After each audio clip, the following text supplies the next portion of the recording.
At Colonel Brewery in London's Bermondsey, something unusual is brewing. This grain left over from beer production is commonly used for animal feed or can even end up in landfill. But here it's getting a new lease of life. It's going to be transformed into a leather alternative known as new grain. No animals, no plastic. And now it's time for all of this to head back to Arda Biomaterials lab around the corner. Once these sacks arrive at the lab, it's time for the process to begin. First of all, it's emptied out into a container like this, and then an alkaline solution is added. That's stirred for about an hour to extract the protein from the grain. Then the husk will be separated, and the protein liquid will move along to the next stage, where some natural ingredients will be added. This will be stirred for another couple of hours, and at this point, protein strings start to develop. And that means that it's ready to be poured into the trays. Now this tray here has got a pretty smooth finish, so that'll create something that looks like a lot of natural leathers. If you want something even smoother than that, well, there's a tray for that too. And for something that's a bit more of a crocodile look, well, you've even got a version like that. Varying the beer that the grain comes from by, say, using stout will result in different final colours. After the material's been sitting in the tray for a day, it's ready to peel off. That's so smooth, that's like PVC. Yeah, no, it's completely shiny because it's unbacked. And now that just needs its sustainable backing added. One of the big environmental issues with leather production is actually the tanning process though, and Arda is hoping for a solution. We are exploring using natural colouring agents, so there's actually a lot of deep tradition in old tanning before the advent of petrochemicals or chromium tanning. So we're exploring these old dyes that are naturally derived and work with the environment and biodegrade.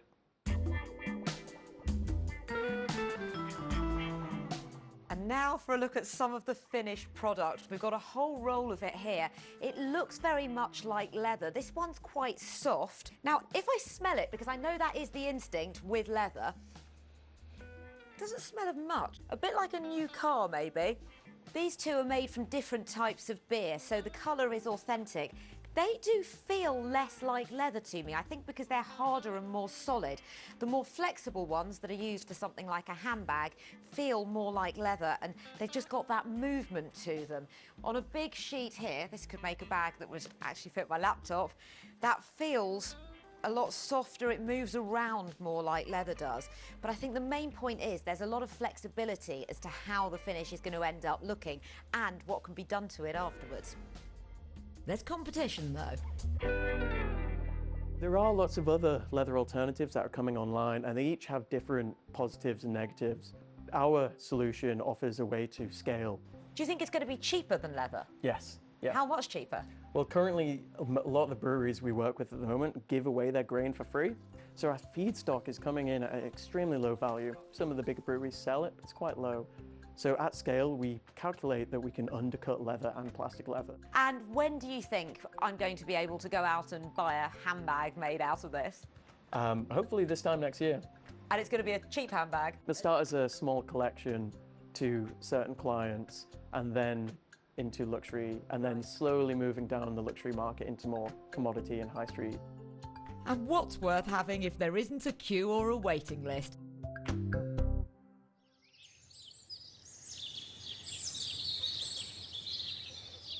This is the Buckthorn Cutting Nature Reserve. Home to dozens of species of plants, insects and animals. It's hard to believe it's just a few kilometres from the very centre of London, and a technology hotspot. It's a haven of calm and serenity, until this happens.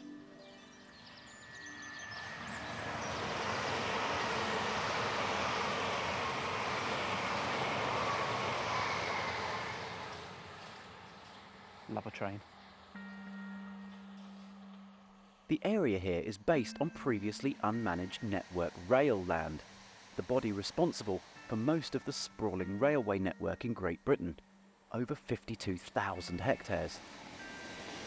They're using a mixture of traditional technology alongside machine learning to identify and monitor wildlife using the space here. So the obvious question has to be, you think of Network Rail, you think of what we're stood beside, railway lines, trains. Why is Network Rail interested in biodiversity? We've got a massive estate across the whole of Britain. It's 52,000 hectares, which if you squash it all together is the Isle of Wight and a half. And that estate, that network goes through every sort of habitat that you can possibly have. And so we've got that biodiversity on our estate and we can manage it and work with it whilst we're running trains. So I guess with the kind of information that you're collecting, the research that you're doing, how is that beneficial to Network Rail as a company? What kind of things can you do with that information that you find out? It helps us monitor the condition of the habitats that we've got, so we can use that when we're trying to achieve our biodiversity targets. But it also lets us see what species are using those habitats. And if we know what's there before we come in and do any work, then we can start mitigating for that. We can start doing the work at the right time of year or at the right time of day, so that we're less disturbance on those species. The monitoring is being carried out by Zoological Society of London, or ZSL. They're using motion sensing camera traps to help identify some of the animals. This is a camera trap, Yeah. and we use this for monitoring wildlife, typically things that move, that are kind of larger bodied and that move along the ground. So we'll typically put it kind of on a tree around this height, and there's a camera here, Yeah. and there's a sensor. So if a warm-bodied animal moves past, it will trigger a number of photos. Oh look, that's us. Hello. In the UK, we're using it largely for ground-dwelling mammals, so like foxes and badgers and squirrels. They're really commonly captured, especially in these areas. Also hedgehogs, which is primarily the focus of the London Hog Watch group, is looking for hedgehogs. But we also get birds that will stop in front of them if they are on the ground. As well as camera traps, the monitoring team also use specially designed acoustic monitors to capture audio from birds, bats and rodents. And we can listen to all sorts of things. So bats vocalize in ultrasound, so we can't hear it, but we can record it on this, and then we can visualize that sound afterwards. It's very, very cool. The same with the dormice, we used it for them as well, and they also vocalize in ultrasound. Really? They sound like kind of like a whiny teapot. It's really, really cool. it's crazy. And this little thing picks up all of that? This microphone picks it up, and then also we use it for, birds. We can hear them right now. While the method of collecting the data may be relatively low-tech, what happens with it afterwards is very much cutting edge. ZSL's initial pilot project captured 35,000 data files, or 3,000 hours of audio, from just 33 acoustic monitors placed across Network Rail's estate in South London alone. They needed a way to efficiently analyse such large volumes of data, which is where our old friend AI comes in. ZSL worked with Google using cloud storage and pre-trained machine learning models to identify and map species to the Network Rail estate.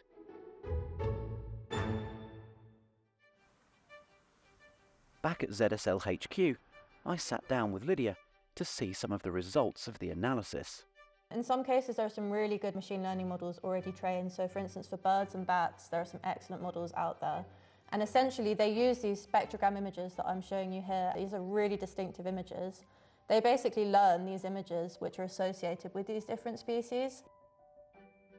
The ultimate aim for this research is to understand the true scale of the biodiversity around Network Rail's 20,000 kilometres of railway corridor, and advances in technology like this make that more achievable.